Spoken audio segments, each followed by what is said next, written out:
Hey everyone, happy Monday, last Monday of April. We're back with another edition of the Poem of the Day. I wanted to, happy Maroon Monday also, go Ponders. In looking through poems, I have a handful of volumes of poetry with me, and the internet, I don't know if you've heard of it, is a great resource that has a bunch of information on it too. You can look stuff up, and sometimes there are answers and the things you're looking for are there, which is cool. I flip through the volumes I have with me. I look through my Google Drive folder where I've been, saving and bookmarking things that I've liked over the years that we've been using Google Drive. And I check out poets.org. I check out, there's so many other websites that I look at that I'm just blanking on right now. I'm sorry. You can find poems online, is what I'm trying to say. And oftentimes, poets.org, for example, features a poem, and that poem popped up on Saturday, and I noticed it, and my wife noticed it, and she said, "Oh, this is a really good poem." And I thought about doing it, but I didn't. Part of me was like, I don't want to do this one if it's I didn't want to look lazy. I guess is what I didn't want, and I had already had the Toni Morrison picked out and the Bradbury for yesterday as well. But this one stuck in my head.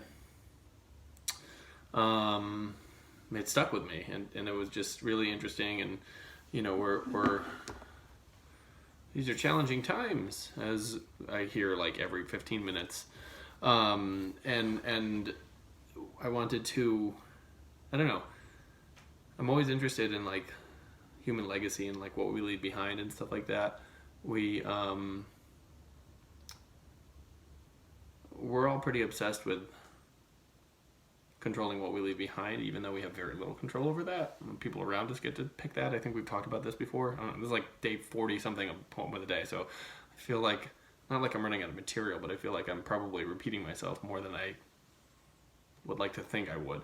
And this is just a really interesting poem that is timely in that it's called Letter to My Great-Great-Grandchild. And it's a poem by J.P. Grasser, and I guess one of the conceits of the poem is that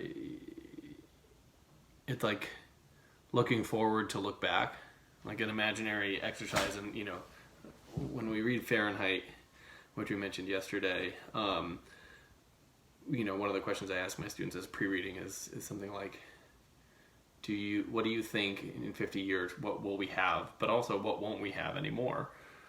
And there's always a various, there's a range of various and sundry answers. So in any event, this poem is kind of a meditation on that. So I'll read it to you now. It's called Letter to My Great-Great-Grandchild by J.P. Grasser.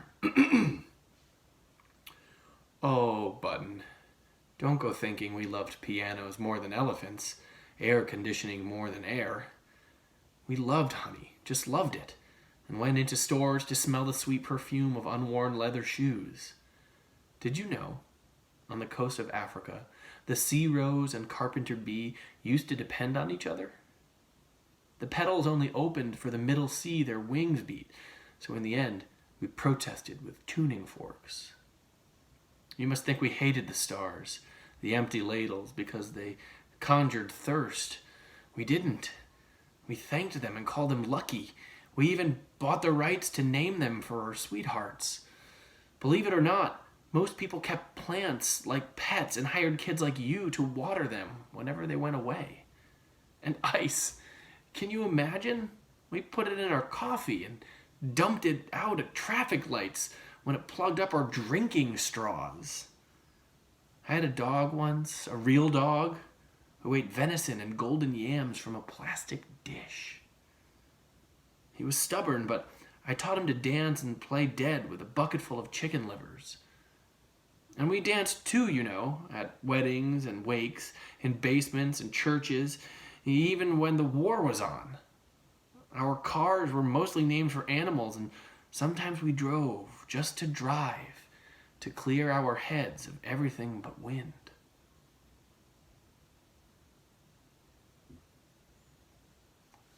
It's a cool poem, and it sort of like teeters. There's a heaviness, a gravity to this poem that is stuck.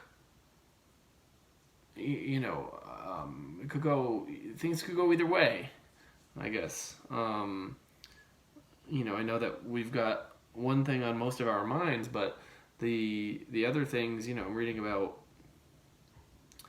fish returning to Venetian canals and smog levels being the lowest in decades and things like that. By no means am I minimalizing or reducing what the world is experiencing, what human beings are experiencing right now. It is interesting, though, to consider a poem like this in these times. I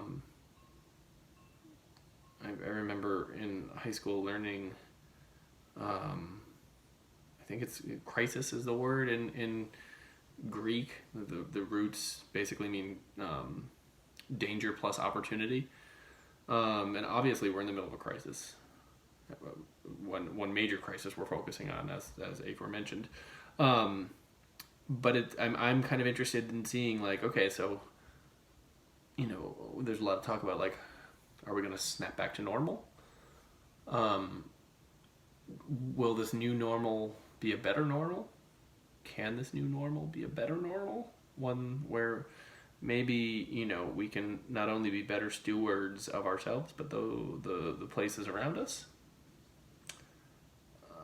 I hope so. That's one of the reasons why, we read literature and we speak to each other and listen to each other and talk to each other and converse about things that we do in English class, right?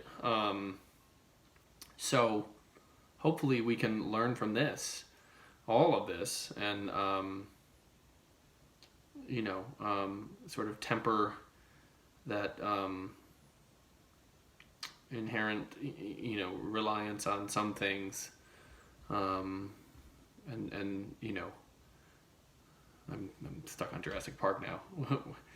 We were so focused on whether we could do it, we didn't stop to ask if we should. And so it's just interesting. This poem has really stuck with me over the past couple of days, and I think with good reason. Hopefully, when we emerge from this, we can continue being mindful and strike a little bit more of a balance between what it is that we want to be doing and what we could be doing, what we should be doing, things like that. Yikes! Sorry, kinda. All right. Happy Maroon Monday, everyone. Go Ponders, and we will see you again tomorrow for another edition of the Poem of the Day. And take care of yourselves. Wash your hands. Be good. Be kind. Be well. See you tomorrow.